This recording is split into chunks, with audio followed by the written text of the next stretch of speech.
consolidamos el acto segundo de nuestro argumento, cimentando la evidencia de mala fe y manipulación. De acuerdo, camarada, argumento legal y memorándum de puntos y autoridades. Y el caso del Estado es insostenible debido a un error fundamental e inexcusable en la identificación del acusado. A hechos. Los informes oficiales presentados por los agentes del Estado, que sirven como base para esta acción legal, identifican repetidamente al acusado con el nombre legalmente incorrecto de Luis Ángel Reyes Ramírez. Este error sistémico se comete a pesar de que el nombre legal correcto del señor Ramírez, Luis Ángel Ramírez, está claramente establecido en los documentos judiciales fundamentales de este mismo caso, incluyendo la Orden de Protección Criminal, formulario CR 160, que los propios oficiales pretendían hacer cumplir. B. La ley aplicable. La 14ª enmienda de la Constitución de los Estados Unidos garantiza que ningún Estado privará a una persona de su libertad sin el debido proceso de ley. Un componente esencial de este derecho es la notificación justa y precisa de los cargos. Asimismo, la 6ª enmienda garantiza el derecho del acusado a ser informado de la naturaleza y causa de la acusación. Una acusación que falla en identificar correctamente al acusado es, por definición, imprecisa y viola estos derechos constitucionales. C. Argumento. Señoría, el error del Estado al nombrar al acusado no es un tecnicismo perdonable.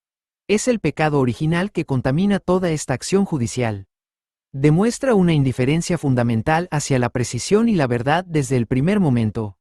Si los agentes del Estado no pueden realizar correctamente el acto administrativo más básico, identificar al hombre que buscan privar de su libertad, su credibilidad como investigadores objetivos queda completamente anulada. Este fallo inicial establece un patrón de negligencia que, como se demostrará, infecta cada aspecto de este caso. No se puede construir un caso justo sobre una identidad equivocada. 2. La negligencia del Estado se extiende a la identificación física más básica del acusado. A hechos. Además de fallar en identificar correctamente el nombre legal del acusado, los propios documentos del Estado presentan un conflicto directo sobre su identidad racial. La Orden de Protección Criminal, formulario CR 160, lo identifica inequívocamente como de raza hispano. En contraste directo, los informes de arresto del Departamento del Sheriff, que fueron completados después de interacciones cara a cara con el señor Ramírez, lo listan repetidamente como de raza, unknown, desconocido. B. La ley aplicable. Si bien la Constitución no dicta cómo se debe rellenar un formulario, el principio del debido proceso exige que el proceso judicial en su totalidad sea justo y se base en hechos fiables. Los informes policiales son la base de la evidencia de la Fiscalía. Cuando estos informes contienen errores fácticos básicos y fácilmente verificables, su fiabilidad general como prueba se ve comprometida, y el tribunal tiene la facultad de cuestionar la validez de toda la información contenida en ellos. Los oficiales tienen un deber profesional de reportar los hechos observados con precisión. C. Argumento. Este error, inmediatamente después del error en el nombre del acusado, establece un patrón innegable de negligencia. Demuestra que los oficiales no estaban realizando una investigación sobre una persona, sino procesando un número de caso.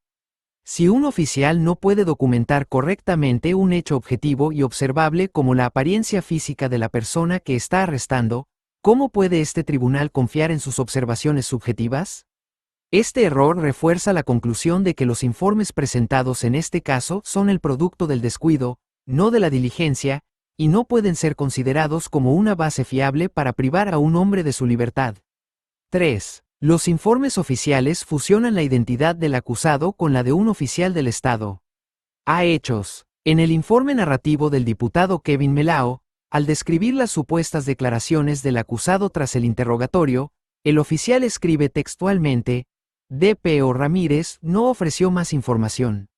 DPO es la abreviatura de Deputy Probation Officer, oficial adjunto de libertad condicional, atribuyéndole así un título oficial de agente del Estado al hombre que estaba bajo arresto.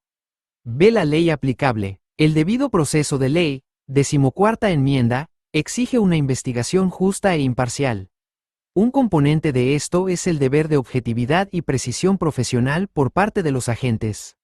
Los informes policiales, como base de la acción judicial, deben mantener una distinción clara y objetiva entre los investigadores y los investigados. Un informe que demuestra una confusión tan fundamental es inherentemente poco fiable y revela un sesgo que contamina el proceso. C. Argumento. Este error es mucho más que un simple lapsus. Es un lapsus freudiano que revela la mentalidad de la investigación. Demuestra que, en la mente del oficial que redactaba el informe, la línea entre el acusador y el acusado se había borrado por completo. Al nombrar al señor Ramírez como un DPO, el informe traiciona la falta de objetividad del proceso.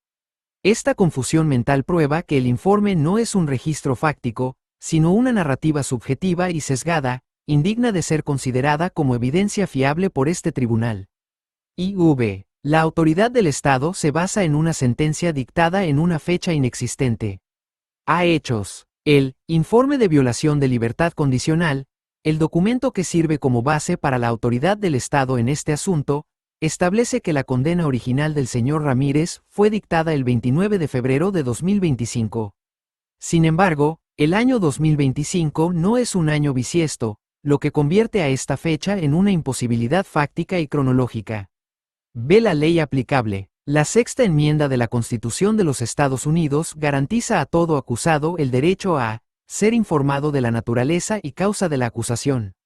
Este derecho fundamental a la notificación es la piedra angular de cualquier defensa justa.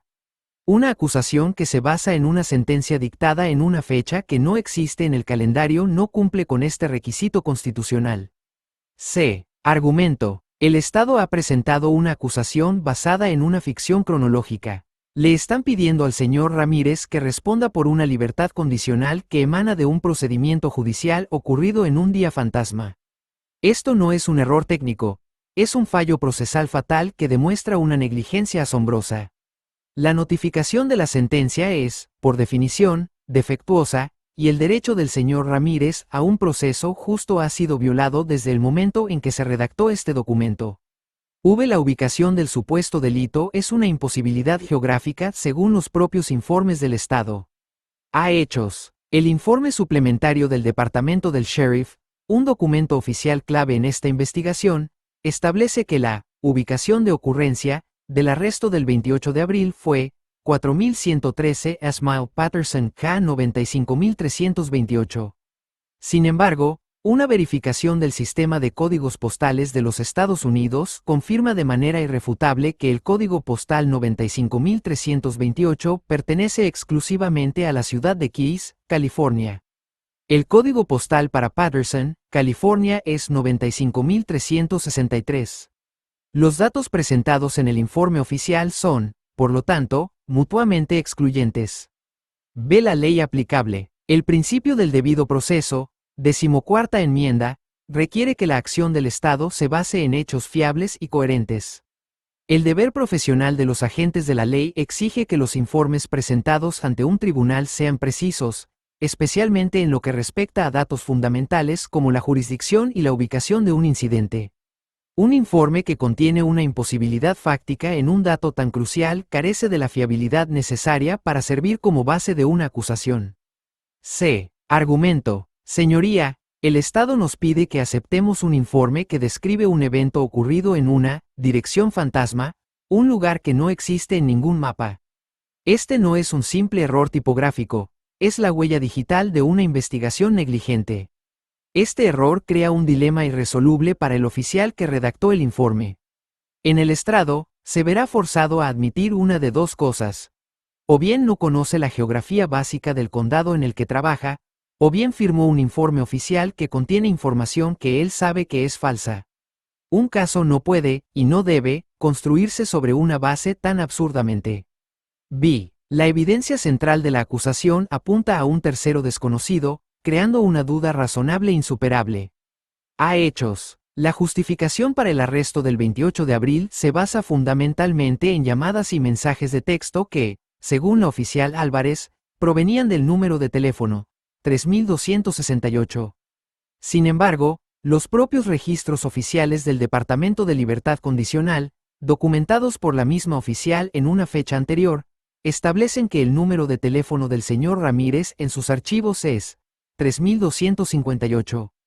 Esta es una contradicción fáctica directa sobre la pieza de evidencia más crucial. Ve la ley aplicable. La Fiscalía tiene la carga de la prueba, burden of proof, de demostrar cada elemento del delito más allá de toda duda razonable. Esto incluye, de manera fundamental, la identidad del autor del presunto acto. Si la evidencia no conecta de manera concluyente el acto con el acusado, la Fiscalía no ha cumplido con su carga. C. Argumento. Señoría, esta discrepancia crea una ruptura fatal en la cadena de causalidad. El Estado no puede probar que el señor Ramírez realizó las llamadas o envió los mensajes, porque la evidencia que presentan corresponde a un número de teléfono que no es el que ellos mismos tienen registrado para él. La falta de la oficial Álvarez de investigar esta contradicción elemental antes de privar a un hombre de su libertad es un acto de negligencia grave. Este hecho, por sí solo, no solo no prueba la culpabilidad, sino que activamente genera una duda razonable insuperable, una duda creada por la propia evidencia defectuosa del Estado. 7. La prueba de video del Estado es forensemente e inútil y viola la regla de la mejor evidencia. A. Hechos. La evidencia de video que supuestamente muestra al señor Ramírez el 14 de abril no fue obtenida como un archivo digital original. En cambio, la prueba consiste en una grabación de video hecha con el teléfono de un oficial, apuntando a la pantalla. Esta reproducía el video. El archivo original, con sus metadatos cruciales, fecha, hora, etc., nunca fue asegurado. Ve la ley aplicable. Esta práctica viola la regla de la mejor evidencia. Best Evidence Rule, Código de Evidencia de K 1521, que requiere que se presente el original de una grabación para probar su contenido. Además, la evidencia carece del fundamento y autenticación requeridos, Código de Evidencia de K 1400, ya que es imposible verificar que la grabación secundaria sea una representación fiel y no alterada del original. C. Argumento. Este método de recolección de evidencia es el equivalente digital a jugar a ser policía.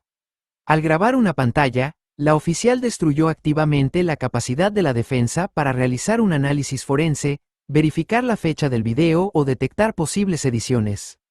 La distancia física entre los teléfonos era de centímetros, pero la distancia legal y forense es un abismo. Permitir que se presente esta prueba sentaría un precedente peligroso y haría una burla de los estándares de evidencia digital. Debe ser excluida. 8. El Estado utilizó una fuerza excesiva intimidatoria, revelando la naturaleza punitiva de la operación.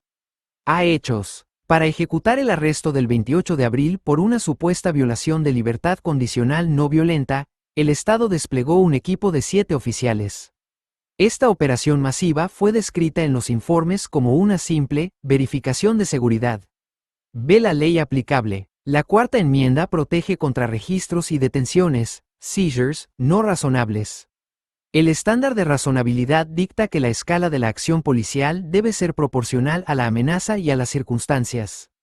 C. Argumento. El despliegue de 7 oficiales para arrestar a un hombre en su casa por supuestamente enviar mensajes de texto no es una acción razonable, es una táctica de intimidación.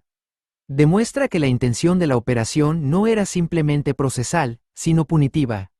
Revela una mentalidad de acoso y demuestra que el Estado no estaba llevando a cabo una investigación rutinaria, sino una demostración de fuerza diseñada para abrumar y castigar, lo que apoya aún más el argumento de una persecución de mala fe. X. El Estado fabricó un testigo para suprimir deliberadamente evidencia exculpatoria.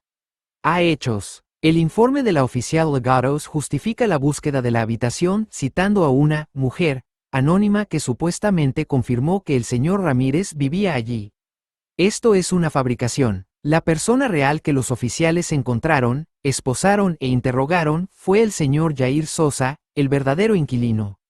El señor Sosa proporcionó testimonio directamente exculpatorio en ese momento, afirmando que el señor Ramírez no vivía allí. Los oficiales omitieron por completo al señor Sosa y su testimonio de todos los informes y, en su lugar, inventaron a la mujer para crear una justificación falsa. Ve la ley aplicable. Esta conducta viola la ley en múltiples niveles. violación de Brady v. Maryland, supresión de evidencia exculpatoria, Código Penal de K. 118.1, presentar un informe policial falso, y Código Penal de K. 134, preparar evidencia falsa. C. Argumento. Señoría, esto es corrupción. Los oficiales se encontraron con la verdad destruyó su caso, así que escondieron la verdad e inventaron una mentira. Este acto no es un error, es un fraude sobre este tribunal. Demuestra una mala fe activa y una voluntad de cometer un delito para asegurar una condena.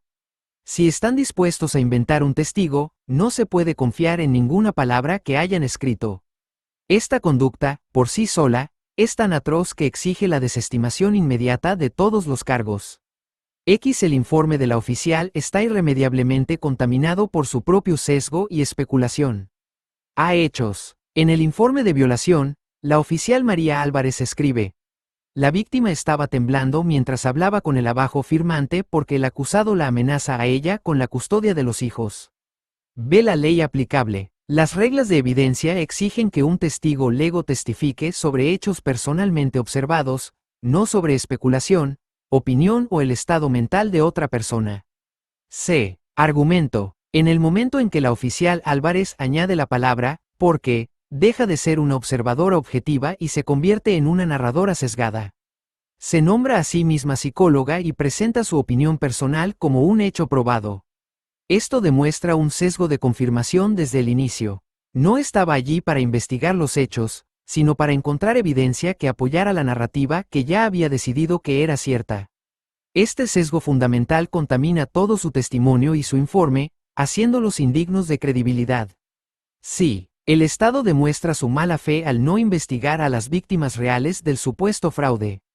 A. Hechos. Los informes de arresto detallan el descubrimiento de múltiples cheques e identificaciones a nombre de varias personas, incluyendo a Byron Holloway, Oscar Martínez, Elsie Leal y Jade Leal. Sin embargo, los informes carecen de cualquier indicación de que los oficiales hayan hecho el más mínimo intento de contactar, o siquiera identificar, a estas personas, quienes serían las víctimas directas del presunto fraude. B. La ley aplicable. Un principio fundamental de una investigación criminal llevada a cabo de buena fe es el deber de investigar, duty to investigate. Esto incluye seguir todas las pistas razonables, especialmente aquellas que involucran a las víctimas del delito.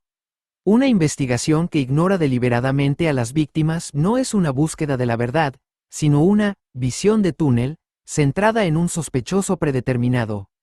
C. Argumento. La inacción del Estado es reveladora. Si el objetivo fuera resolver un caso de fraude, el primer paso lógico y necesario sería hablar con las víctimas. La decisión de no hacerlo prueba que a los oficiales no les interesaba la verdad detrás de los cheques. Su único objetivo era encontrar un delito, cualquier delito, para imputarle al señor Ramírez. Esta falla no es un descuido, es una omisión estratégica que demuestra que esta operación fue una cacería dirigida contra el señor Ramírez, no una investigación legítima. 12. Los oficiales ignoraron deliberadamente un caso judicial activo que proporcionaba un contexto exculpatorio. A. Hechos. La justificación para el primer arresto se basó en que el señor Ramírez entregó unas cartas el 14 de abril. La defensa ha establecido que estos documentos estaban directamente relacionados con el caso numeral S25013692, un procedimiento sobre una amenaza de muerte hecha contra el señor Ramírez. Los oficiales, agentes del tribunal con acceso a los registros judiciales, no hicieron ningún intento de verificar este contexto. B. La ley aplicable. Nuevamente, el deber de investigar y la doctrina Brady exigen que los agentes del Estado no ignoren voluntariamente la información que podría explicar las acciones de un sospechoso de una manera no criminal, evidencia exculpatoria. C. Argumento. La ignorancia de los oficiales fue una elección. Tenían los medios y el deber de realizar una simple búsqueda en sus propios sistemas para entender la situación. Al no hacerlo, transformaron un acto de un padre preocupado, que documentaba una amenaza para un procedimiento legal, en un pretexto para un arresto. Esto demuestra que no buscaban la verdad, sino una justificación, y estaban dispuestos a ignorar cualquier hecho que contradijera su narrativa predeterminada. 13. La oficial a cargo exhibió un desprecio directo por la autoridad judicial, revelando una mentalidad de abuso de poder. A hechos. Se alega que la oficial María Álvarez, al ser confrontada con la relevancia del caso de derecho familiar, caso numeral FL 240011863, desestimó la autoridad del juez que supervisaba ese caso. Se afirma que declaró que lo que dijera el juez no importaba, y que el Departamento de Libertad Condicional estaba más arriba que él. Ve la ley aplicable. Los agentes de la ley derivan su autoridad del sistema judicial y están sujetos a él. Una mentalidad que se considera por encima de la autoridad judicial es contraria al debido proceso de ley y a la separación de poderes. Revela una propensión a actuar fuera de los límites de la ley. C. Argumento. Esta declaración, de ser probada, es una confesión de la mentalidad que impulsó toda esta persecución. Explica por qué se ignoraron las órdenes, por qué se fabricaron testigos y por qué se suprimió la evidencia. Si un oficial cree que está por encima de un juez, entonces cree que está por encima de la ley misma. Argumentamos que esta mentalidad de impunidad es la raíz de todas las violaciones en este caso y demuestra que las acciones de la oficial no fueron para hacer cumplir la ley, sino para ejecutar una venganza personal. 14. La investigación es una ficción administrativa creada mediante el uso de copiar y pegar. A hechos. Un análisis comparativo de los informes de la Oficina del Sheriff y del Departamento de Libertad Condicional revela secciones enteras, incluyendo la lista de cargos y detalles narrativos, que son copias textuales palabra por palabra. Ve la ley aplicable. El sistema legal se basa en la corroboración independiente para verificar los hechos. Cuando un informe es un clon de otro, la corroboración desaparece y se convierte en una ilusión. C. Argumento. El Estado presentará estos documentos como dos informes independientes que confirman los mismos hechos. Esto es un engaño. La realidad es que solo existe una narrativa original, defectuosa, que fue duplicada para crear la falsa apariencia de corroboración. Esta práctica es un fraude sobre el tribunal, diseñado para dar un peso indebido a una única versión de los hechos, y prueba que no se realizó ninguna verificación independiente. 15. Los oficiales manipularon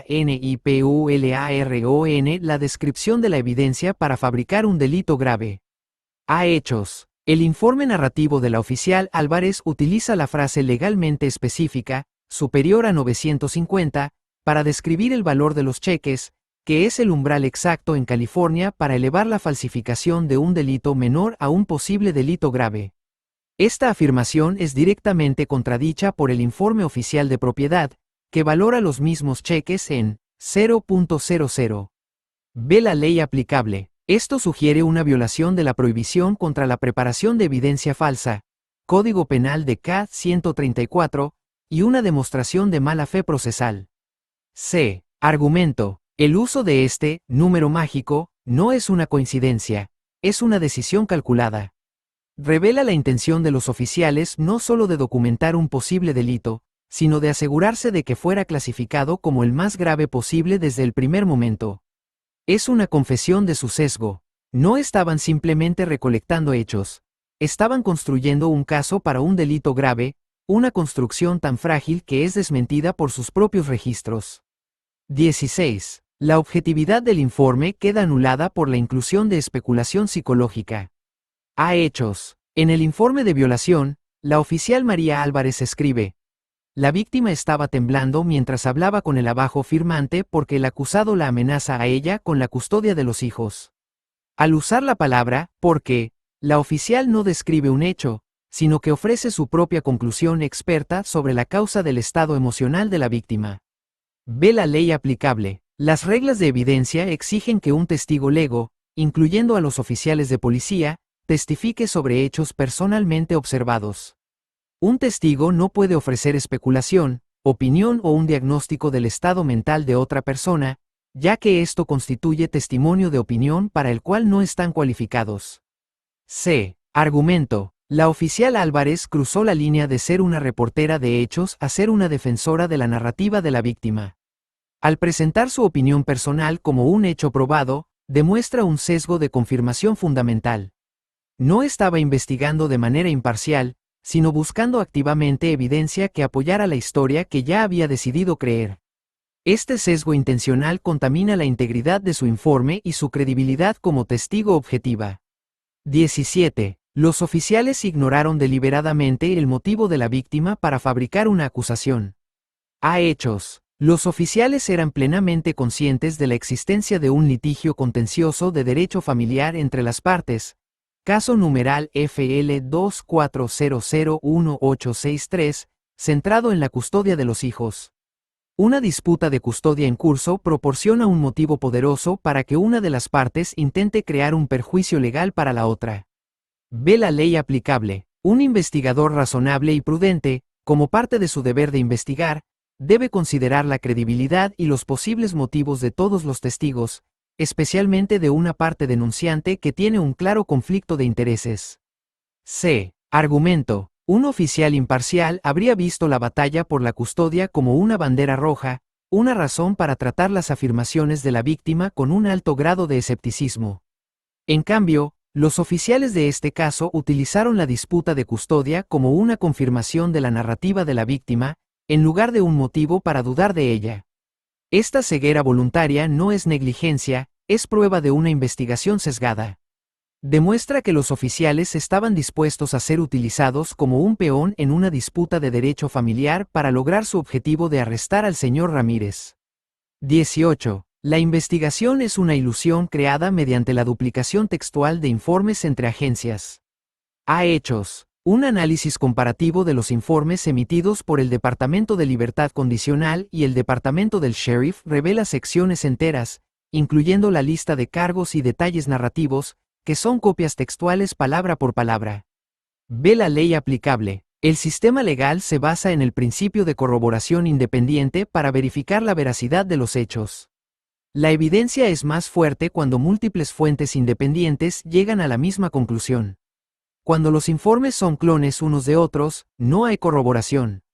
C. Argumento. El Estado pretende presentar estos documentos como informes separados e independientes que confirman los mismos hechos. Esto es un engaño deliberado sobre este tribunal. La realidad es que solo existe una narrativa original y defectuosa, que fue duplicada para crear la falsa apariencia de corroboración. Esta práctica es un fraude administrativo diseñado para dar un peso indebido a una única versión de los hechos y prueba que nunca se realizó una verificación independiente por parte de las agencias involucradas. 19. La supuesta confesión del acusado es una paradoja lógica que se contradice a sí misma. A hechos. El informe del diputado Melao contiene dos afirmaciones sobre la declaración del señor Ramírez que son mutuamente excluyentes. El informe afirma que el señor Ramírez negó que la habitación fuera suya y, sin embargo, en el mismo párrafo, afirma que admitió que había impreso los cheques que se encontraron dentro de esa misma habitación. Ve la ley aplicable. Una declaración ofrecida como una confesión debe ser coherente y fiable para ser admisible y tener valor probatorio. Una declaración que es lógicamente imposible en su faz carece de los indicios fundamentales de fiabilidad exigidos por el debido proceso. C. Argumento. La confesión, presentada por el Estado no es una confesión, es un sinsentido. Es una paradoja que no puede ser cierta. Lógicamente, solo puede ser el resultado de una de tres posibilidades, todas ellas devastadoras para el Estado. 1.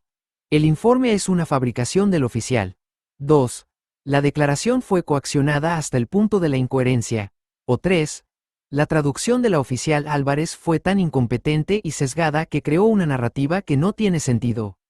En cualquiera de estos escenarios, la supuesta confesión es legalmente inútil y debe ser suprimida. XX. El segundo arresto fue un pretexto ilegal para realizar una búsqueda y pescar delitos. A hechos. El Estado ya había arrestado al señor Ramírez el 25 de abril por una violación clara y admitida, las cartas. Tras ser liberado bajo fianza, el Estado organizó una operación masiva de 7 oficiales 2 días después, el 28 de abril, para arrestarlo de nuevo por una segunda violación menor, los textos. Ve la ley aplicable. La cuarta enmienda protege contra registros y detenciones no razonables. Un arresto pretextual Ocurre cuando los oficiales usan una ofensa menor como justificación para realizar una búsqueda de evidencia de un delito más grave para el cual carecen de causa probable.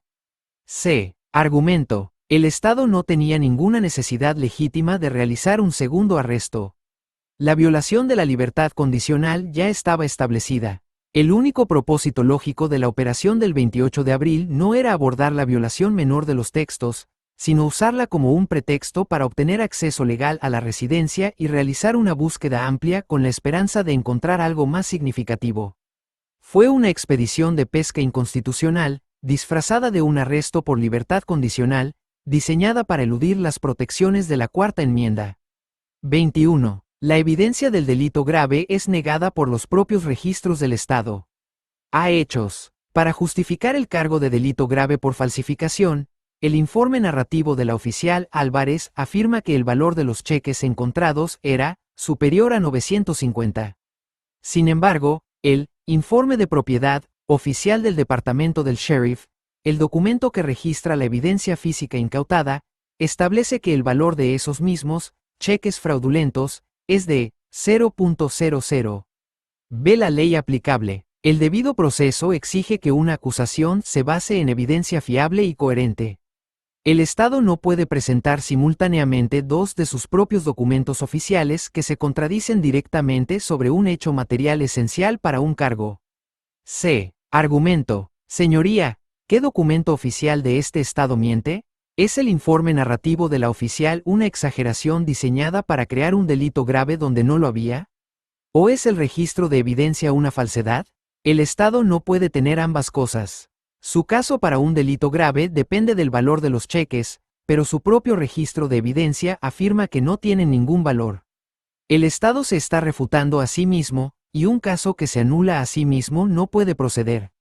22. La autoridad de los oficiales es legalmente ambigua debido a órdenes judiciales contradictorias. A hechos. Toda la investigación se basa en la premisa de que el señor Ramírez estaba en libertad condicional por un delito grave. Así se describe en el informe de violación. Sin embargo, la orden judicial formal que impone las condiciones de la libertad condicional contiene una sección titulada explícitamente, delito menor. Usted es colocado en, lo que crea una contradicción fundamental sobre la naturaleza de la supervisión. Ve la ley aplicable. La autoridad de un oficial de libertad condicional para supervisar, registrar e imponer condiciones está directamente ligada a la naturaleza de la sentencia. La libertad condicional por un delito grave conlleva un nivel de supervisión diferente y más intrusivo que la de un delito menor.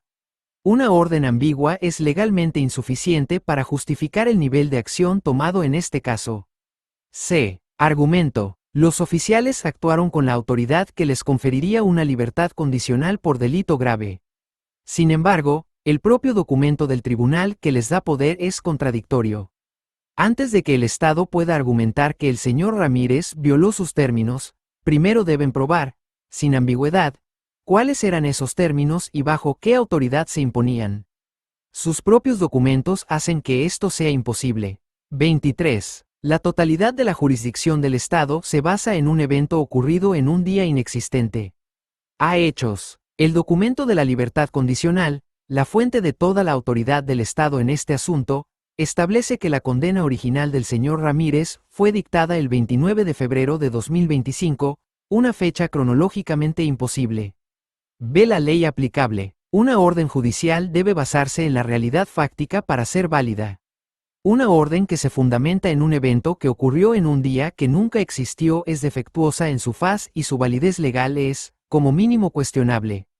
C. Argumento. La jurisdicción del Estado en la vida del señor Ramírez emana de un día fantasma.